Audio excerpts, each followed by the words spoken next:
Hi, Rain Kansman. We're on Chapter 3 of We Are All Leaders, and we're talking about integrity. Hopefully you've gotten your game plans put together for Chapter 1 on self-awareness and Chapter 2 on moving towards balance.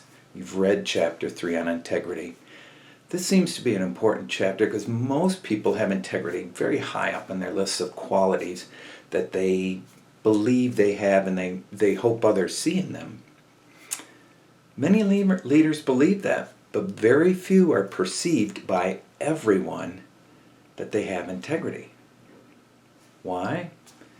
Because it's built over years of doing the right thing, consistently doing the right thing, and it can crumble with a single incident.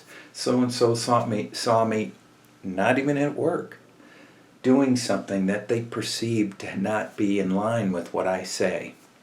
Absolutely. Great story from the book Lessons of the Life of Gandhi by Kevin Nar.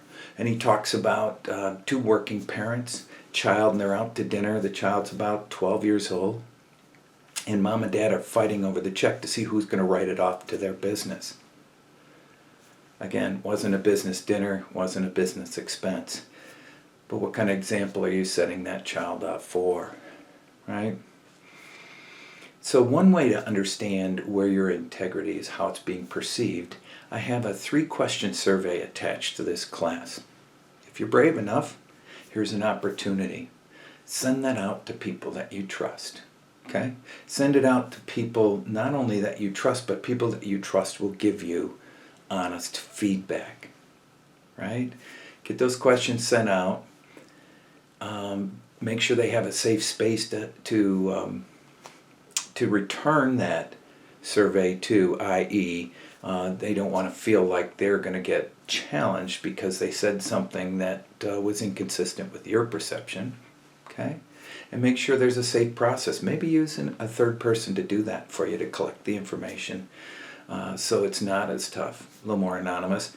Have it tallied, and then sit down and really look at that.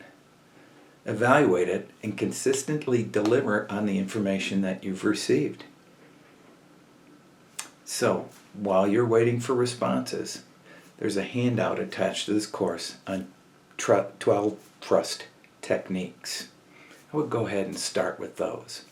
Once you get the information back, then you have a real focus on how you can help build the perception of your integrity with others.